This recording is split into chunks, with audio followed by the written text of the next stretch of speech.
পুরনো বছরকে বিদায় জানানোর সাথে সাথে নতুন বছরের পরিকল্পনাও অনেকে করে থাকেন। বিগত বছরের ঘাটতি কাটিয়ে তা পূরণের স্বপ্নে বিভোর থাকেন প্রতিটি মানুষ। দক্ষিণী সিনেমার জনপ্রিয় অভিনেতা আল্লু অর্জুনও এর বাইরে নন। এই অভিনেতা তার লুক, অভিনয় দিয়ে বহু আগেই জিতেছেন দর্শক মন। তবে এবার কিছুটা পরিবর্তন নিয়েই হাজির হতে যাচ্ছেন তিনি।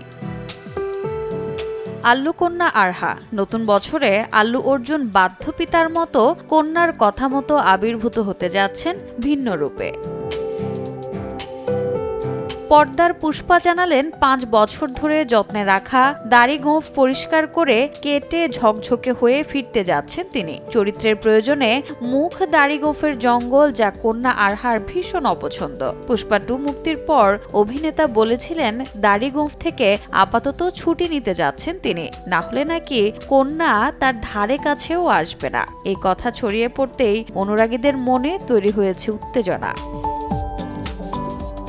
নতুন রূপে কেমন লাগবে আল্লুকে, নাকি নতুন কোনো চরিত্রের জন্য তৈরি হচ্ছেন তিনি, এই নিয়েই আপাতত ভক্তকুলে চলছে জল্পনা কল্পনা।